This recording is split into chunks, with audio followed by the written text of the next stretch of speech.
Okay, sa makausa adlaw.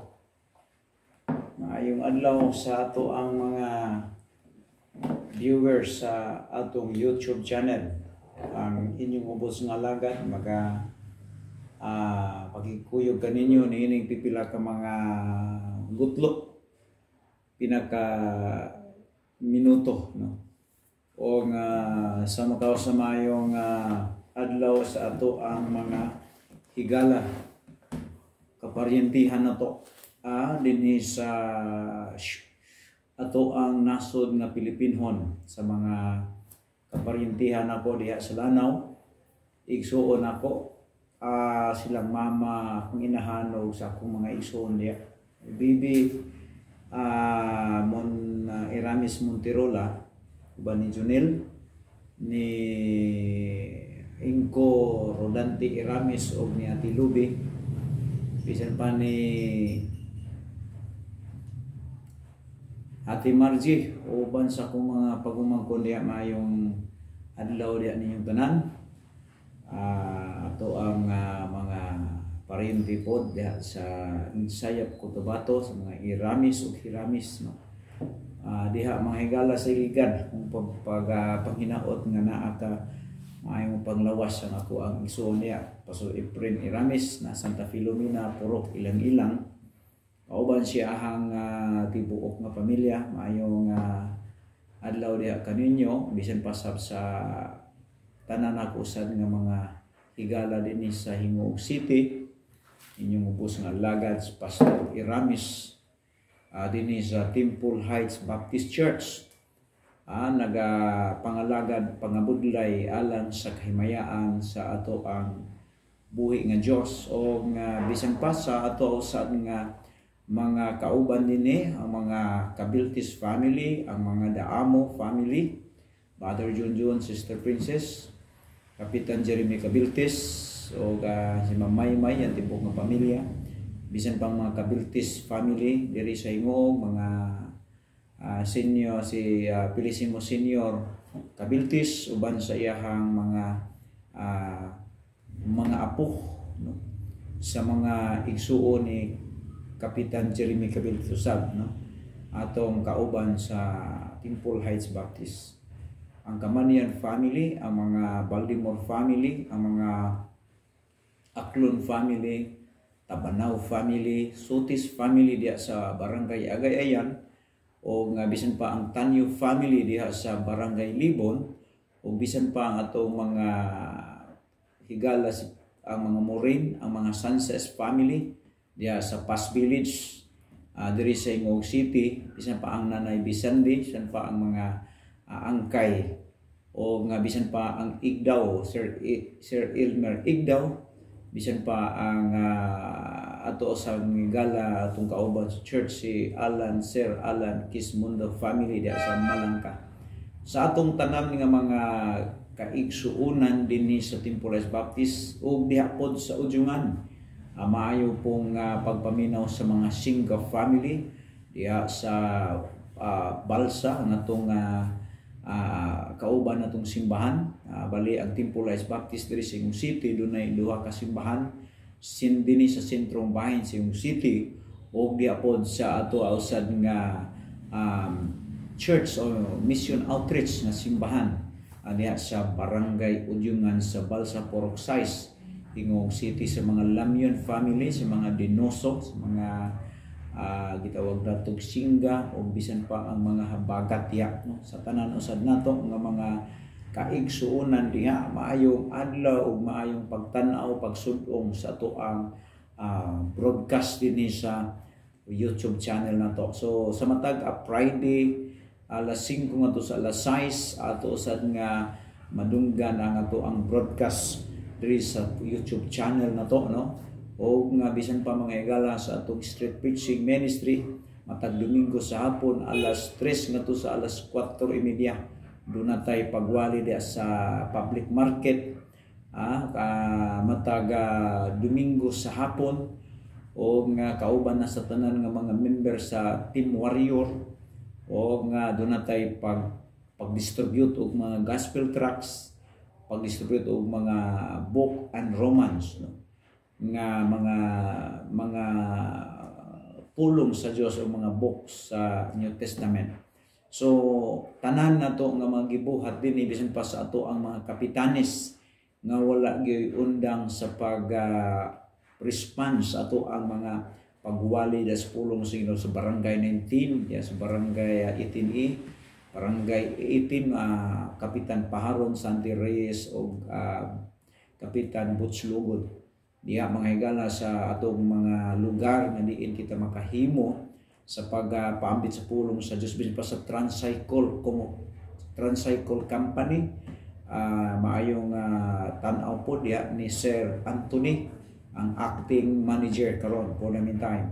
Sa tanong sa mga empleyado diha sa maong gitawag na to mga higala o motorcycle store na nag-distribute sila sa mga motors din sa Hingog City sa atong lugar sa Northern Mindanao. Sa tanong usab na to nga mga kaila na to diha sa Radio Melotouch sa to usad mga higala si Dr. Inigo Puwaniwan o nga to usad nga station manager si Maheli Rodriguez de Lara kauban sa ng mga DJ diha. DJ to ato ang gitawag na to mga higala o program director o bansab ni DJ Ronji o Sir Carr, no? Sa tanan nga mga kawani sa Radio Melotouch yung ubos nga lagay si Pastor Rubini Ramis nagapadayon sa panghinaot nga kamunaa sa maayong kahimtang sa atong mga panglawas nini mga orasa. Now niining takna ang mga higala sa ning orasa ning adlaw, magatuon kita sa pulong sa Dios, mahitungod mga higala sa gitawag nato og equipping the Christians from the false teaching. Daghang kay karon nga mga minister nga dili kabalo mo huban, walay hermeneutics, walay Bible interpretation o nga mauna nga magwali nga wala diha sa tuno o wala sa kamatuoran. O ang Biblia nagasulti in the last days dunay mga mini nga mga prophets, mini nga mga teachers, pastors nga manggawas, magpanudlo, magpayuhot sa dili tinuod nga mga mensahe. O nga pag moingon ang Bible og perilous time, last times or end times, greater kini mga higala sa gitawag atong kapanahonan karon, no? Now, nining mga orasa atong pag-isgutan karon ang gitawag nato og what we call we are talking about what we call the doctrines of Christ. Doctrine of Christ, kay ang doktrina ni Kristo dili kini siya musukwahi, sa prinsipyo sa mga apostoles.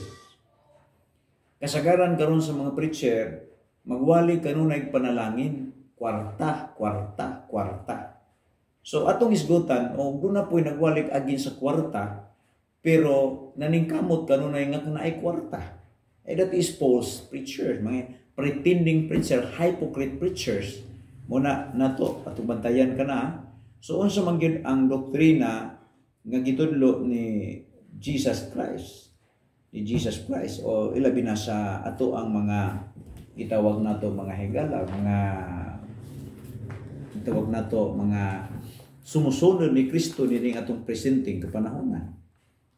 Kay kita mga higala sultian tamos tinuod, kita nga mga nagtuon sa Bible o nagsabot sa Bible clearly, makita nato mga higala nga dili ta masayo tungod sa hinungdan nga nakabalo taon saon nato pag sabot sa Biblia. Adunay mga preacher karon ining preacher sa disgrasya o disgrasya nga baptist mga higala nga bisan diri o gitawag tani og disgrasya nga baptist bisan pa sa lugar sa Butuan. Doon na po'y gapoy pa sa mga disgrasya nga baptist. Dili mao ang doktrinang ipayuhot muna nga dagko silang building pero way tao, no?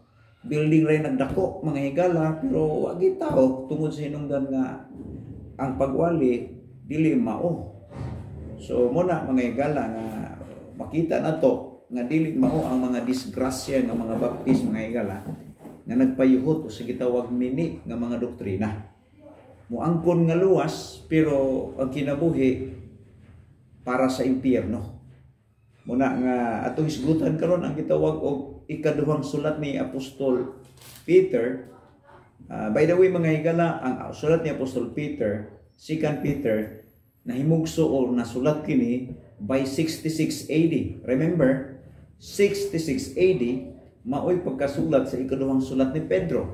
O kini nga mao nga sulat is the last right by Apostle Paul because Apostle Peter, because during the time and the time of 2 Peter, that's the last book was written by Apostle Peter.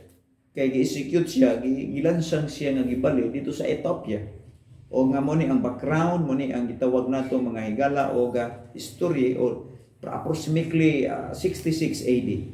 Chapter 2 ta. Chapter 2. We read in 2 Peter chapter 2 because this moment or today I would like to explain about the false preacher. What the character of the false preacher. So, ang mga false preacher, nagwali, nagamit sa pulong sa Diyos, apan di mao ang pagsabot ni ini. Now, chapter 2 verse 1. Ingon ang Bible, but there were false prophets also among the people, even as there shall be a false teachers among you, who privily shall bring indemnable heresies, even denying the Lord that bought them, and bring up themselves sweet destruction.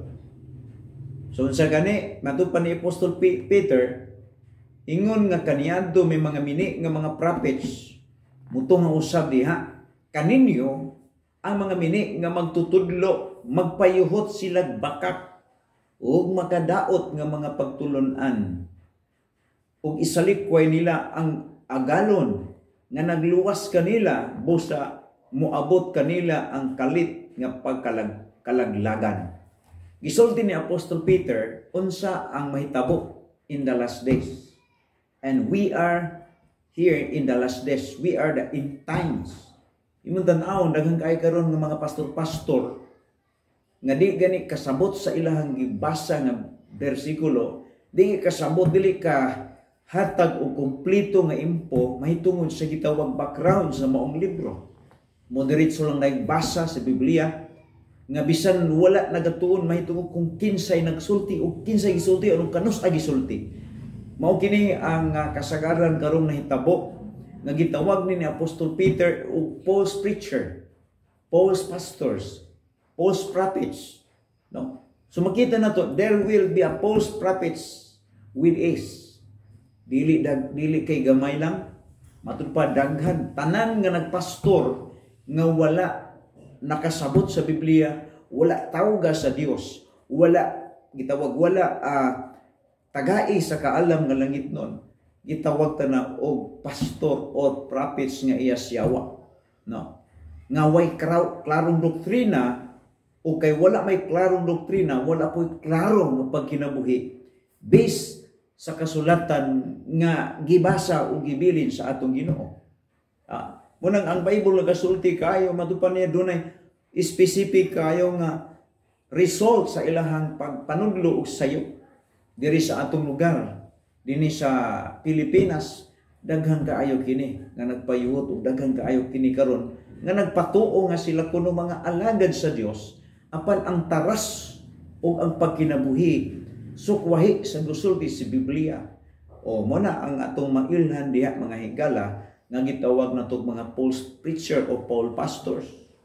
So Apostle Peter was giving the warning to them during his time. But in our time, that is the time of perilous time, nga gisulti sa Bible nga dapat kita nga mga sumusunod mahibalo kung unsa ang kahimtang ni ining panahon, ni ining naghinapos nga mga panahon sa ato ang pagpuyo diri sa kalibutan. Muna nga kung imong tan-awon ingon sa heresy, even denying the Lord, heresy, nagasultig mga sugilanon, nagsultig mga hearsay without the Bible principle, without the correct Bible interpretation, naghimo og mga mensahe nga sayop og out of context based sa Bible interpretation, hermeneutics, because walay kabangkaagan ni ining mga butanga sa unsaon pag-interpret sa Bible. Dami daghang kayunani karon. Patuo pa nga dunahan siya. Magpatuo pa nga siya alagad sa Dios. Ang iyang pagkaalagad sa Dios, iyang gipamatuod pinaagi sa mga butang nga iyang nahuktan. But kung imong tan-awon ang mga apostoles nga unang mga gipangtagaan sa Ginoo og dako kaayo nga responsibility sa gospel, higala ato makita nga sila wala nakapanag-iyag mga material nga butang. Pero kini mga false preacher nagpatuo nga sila dato tungod sa ilang mga butang nga ilahan gipagawal, gipanghambog, o kini mga luho kaayo ang ilahang mga kahimtang mo na nga usa ka ebidensya kana sa usa ka false preacher. Kay magsulti lang puro lang panalangin wa pa siya kabalo nga mga apostoles mingon sila prosperity gospel. Kung naa ka sa Dios daghang kag kwarta, that is false. Why? Kung imong tan-awon ang istorya sa mga apostoles, ingon si Pedro diha sa Acts chapter 4 verse 1, ingon si Paul sa 3 Acts sa gisulti ni Pedro, ingon si Pedro, wala ako'y salapi o bulawan. Si Pedro mo'y unang leader sa church nga gibilan ni Kristo. O kung imong makita, siya nag-ingon diha sa verse number 4, ingon siya sa Acts, tanaw na to mga higala, kay aduna may mga tao nga mo-claim nga sila kuno alagad sa Dios, pero ang kinabuhi sa mga apostoles kaniadto wala nila na awat. Now, di man ni pwedeng maawat. Ingon ang Bible, tanawa, Acts chapter 3 in verse 1, Peter and John went up together unto the temple at that hour of prayers, being the 9th hour. And then siya to, and a certain man lame from his mother womb was carried, whom did lead daily at the gate of the temple, which is called Beautiful, to ask alms of them that entered into the temple. So nagpakilimos ni mao nga bakul. Yun di sa 4, and Peter fasting in his eyes upon with John, and said, look on me, look on us. And 5, and he gave heed unto them, expecting to receive something of them. Verse number 6 in sa Bible, then Peter said, silver and gold have I none. Si Pedro o si John nga mga gitahasan sa pagwali sa maayong balita, wagani bulawan, wagani kwarta. Niya ay mga tao na sa ministry kay nangwarta. Apan ang tinuod nga mga gipangtawag sa ministry, walay mga kwarta. Di ba? Makita na ito mga higala. Ini panahon na is a lot of the false preachers. Niya sa ministry kay mangwarta. Ito lang kayo mga tao nga ingon na ay nakikilhan akong tao nga stang luya kaayo. Way nahot mga higala, piting pakiluoy na to. Unya atong gitabangan kay naluoy ta. Kita naman oy gidaot, kita naman oy gisipa, kita naman oy palayason diri sa imong city. Kay dili siya gusto nga magpabilin ko sa imong city, kay gusto niya nga mawala ko sa ministry. Tungod sa iyang kahakog. Gusto niya nga siya ray mo lambo kay naa sa ministry, dili tungod kay mga lagad niya sa ministry kay mangwarta, magtraidor sa iyang porsusong igsuon sa unod. Muni mga higala, bantayan na to, false prophet na kanang mga klaseng una prosperity gospel. Muni mga tao nga naa sa ministry aron mo lambo, naa sa ministry gamiton ang alang ministry para mo to earn money. O dili ka na mo'y motivation sa mga original nga mga followers in Jesus Christ. Kaya si Pedro o si John, wala sila mina sa ministry. aron mangwarta kay bisan na sa ministry wa sa kwarta because we serve the Lord. We are here in the ministry because of God's ministry. God's calling for the ministry. God's call for us. God's call for us to preach the gospel. Niata sa ministry because God wants us to be a followers of the apostle. Muna mga higala. So ang mga false prophets, ilang panggamiton ang kwarta, ang bahandi, aron ang tao mo respeto nila. But kung imong tan-aw ng istorya sa Bible, ang mga apostolis, si Pedro dili dato, si Juan dili dato, matud pa gani niya nga wa gani siya kunoy bahandi, wa sa silver and gold. Wala sa iya. Wala ako'y bulawan o salapi. Pero bisan niya ng panahon, bisan sa kahimtang nila nga wa sila sapi, nagpabilin sila sa pag-alagad sa Dios hangtod sa katapusan nilang gininhawa. Kani mga tao karon nga naa nagamit-gamit sa pangalan ni Kristo nang warta. Unya halabi-labi ka mapahitason. Wa naglakaw sa paggabalaan ng kinabuhi without concern about the Christian practicing the Christian holiness. Pabarugo ni mo sa palpit, murag di makabuwag og paso. But in the realidad mga higala, nagtakuban, no? Nagtakuban.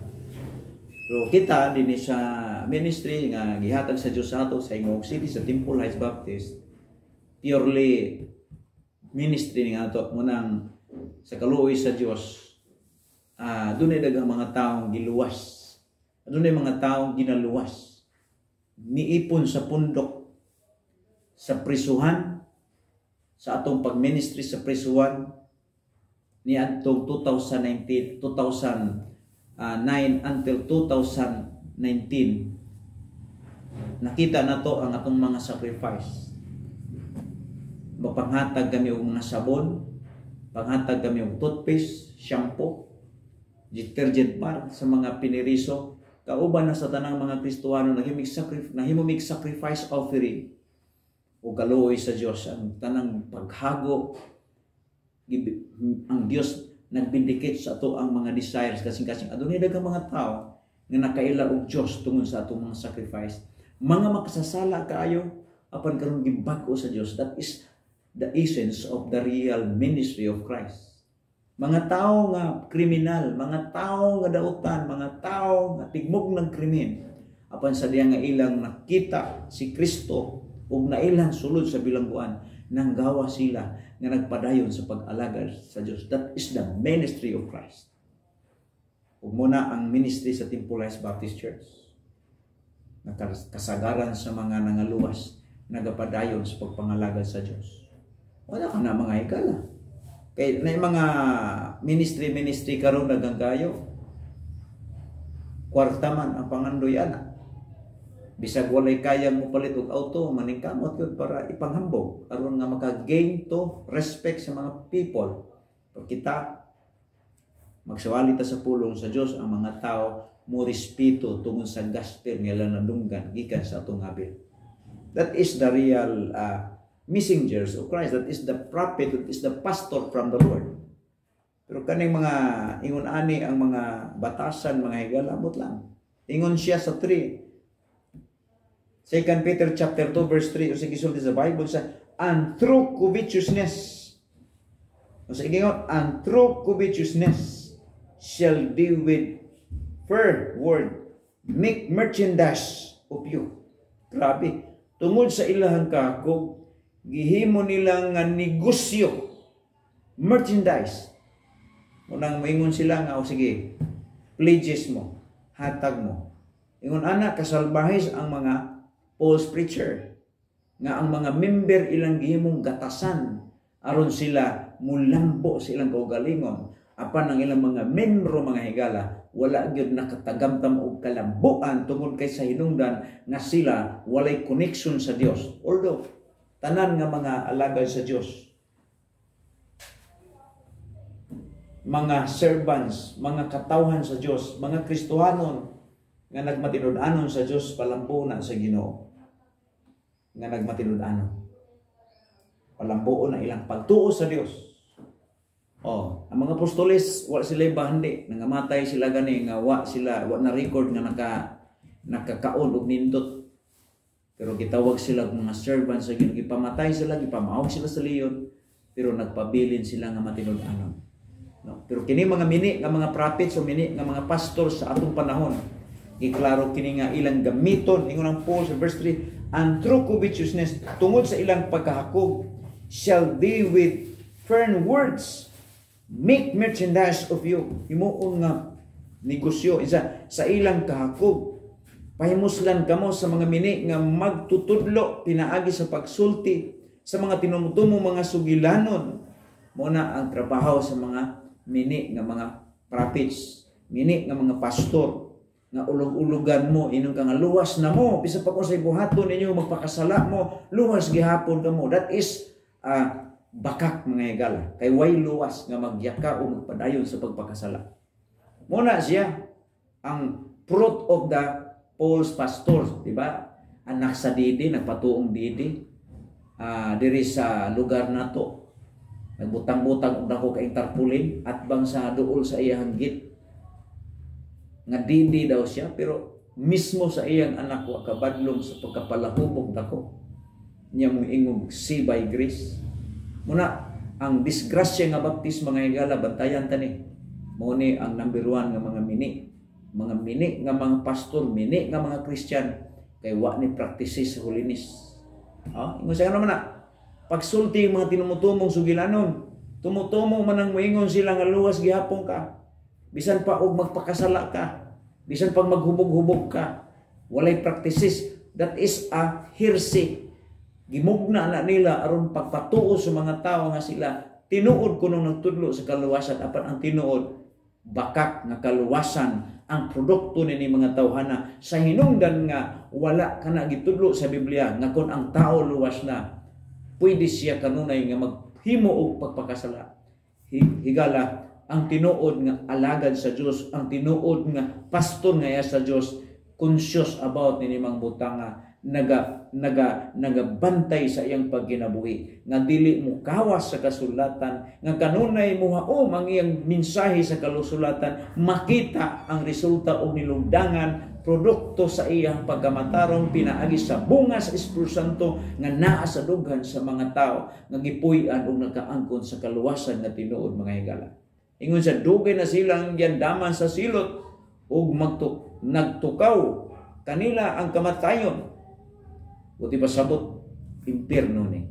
Kung ikaw anaa sa maong nga lugar o kahimtang o membro ka sa maong pastor, nga fake nga pastor, nagwali nga say by grace, apan walay pagkinabuhi nga balaan nga kinabuhi, hawa diha kay dili kana iya sa Dios nga grupo. Gitawag ni Apostol Pedro og mga false pastors, false, fake servants of God. Muna nga ingon ang Bible gideklara ni Apostol Apostol Peter nga sila nagtukaw kanila ang kamatayon. Verse number 4 sa wala kaluy sa Dios ang mga anghel nga nakasala. No? Gitambog sila sa impyerno o gibilanggo taliwala sa mangiog, sa mangitngit hangtod sa adlaw sa paghukom. Kita na to ang example ni Apostol Peter nga dunila gitawag isa nga mga angel. Di ba ang angel sa una dito angel nga mikuyog ni Lucifer, di pa servant sila sa Dios. Nahingpalo sila ni Lucifer, mo nang gipang priso daw sila sa hell, sa impyerno pagkakaroon.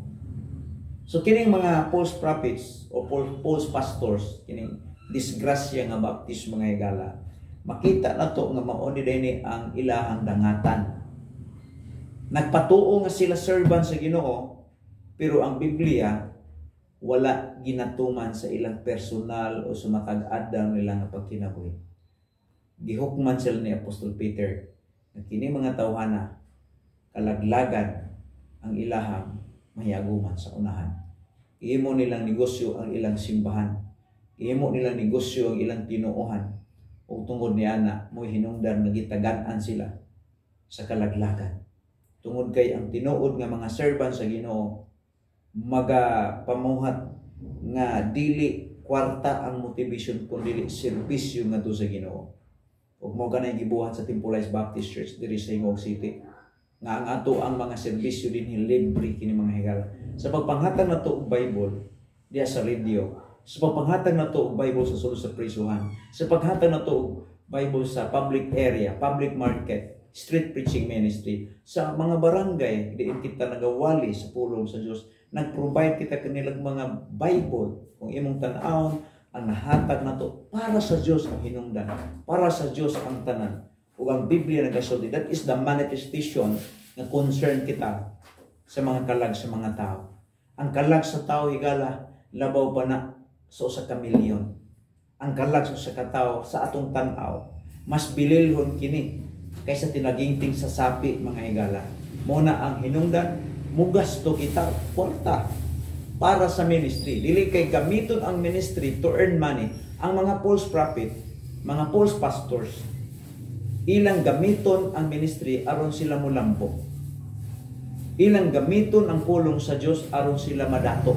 Tanawa gani ng mga baptis dining daghang kaayo karon. Pangutan-an ang ilahang mga leader, mga pastor kung kana bang ilang luti o building nga ila karon nga paila-ila nga ilang pundok. Iya ba na sa grupo? Di ba ila nang kaugalingon? Bisag mangutan mo diya kana mga baptis diya nga daghang kayong independent. Tanawa gani di ba ang titulo ana nakapangalan ana nga pastor. O kay ngalan sa pastor meaning ngalan kana dili ka na iya sa Dios, iya ka na sa tao. Kay ang tinuod nga simbahan nga iya sa Dios, ngalan sa pundok diin nagawali sa maayong balita sa kaluwasan. Muna nga dinhi sa Imog City, among pangandoy nga makapalit mi og tagaan mi sa Ginoo yuta. Pangalan gyud sa grupo, bahalag way pangalan sa pastor. At least dunay mga representative sa maong organisasyon. Nganuman tungod kay mao kana ang tinuod nga usa ka alagad sa Dios nga wala nag-after diri kundi nag-after dito sa ingarian sa Dios. Muna, unsaon pagpaila sa usa ka mini nga pastors, basta ang property sa church gibutang siya ang pangalan, definitely fake na nga pastor. Iya na sa tao, iya na ang kaugalingong interest ug dili na sa tinawag sa Dios. Igamit lagi niya ang ministry aron mo lambo siya maka-property. Pero ang tinuod mga higala, ang mga alagad sa Dios gamito nila ang ilang kwarta alang sa pagpangabi ug kalag dili kay to earn money. Muna ang opposite mga higala. Unsaon na to pag ila sa fake na pastors o mga pastor nga ginumalahan sa kwarta, mao ning gamiton ang pangalan ni Kristo aron sila maka-property. Pero ang tinuod ng mga tinawag sa Dios ng mga tao, ang ilang property ilang gamiton para sa Ginoo. Ngano? Kay sila nag-ila nga ang tanang butang sa kalibutan nga ilang napahimuslan karon dili ila kunili iya sa Ginoo. Pero kining mga pastor nga ang mga luna o mga titulo sa mga luti sa ilang building gipangalan nila mao na timaylan sa usa ka pastor nga dili tinawag sa Dios. Usa ka pastor sa ilang kaugalingon nagpastor tungod sa ministry aron sila maka-property. Ug sayon kaayo pag ila mga higala mao kini mga pastor nga gitawag ni Apostol Peter og mga false preacher, false prophets, or false pastors niining kapanahonan. Niining gitawag perilous time. So, daghang salamat niining tagnaa inyong ubos nga lang si Pastor Rubini Ramis manghinaot nga pipila ka minuto sa akong panaguban makita og nagsug-ong nato kung unsa ang usa ka kalainan sa tinuod nga alagad sa Dios, tinuod nga grupo ni Kristo, tinuod unsa ang motivasyon niini mao nga ang tanang resources nila ilang gamiton para sa kahimayaan sa Dios. Pero ang mga mini nga mga preacher, ang mini nga mga pastor, gamiton nilang pulong sa Ginoo para mulambo sila. Muna mga higala ug ilang ibutang sa pangalan ang ilang nakuha nga mga salapit gikan sa ngalan sa pulong sa Dios. Muna ang itawag og mga false preacher. Daghang salamat ug Ginoo magapanalangin kanatong tanan maayong adlaw, hinguog ug mayong adlaw Pilipinas.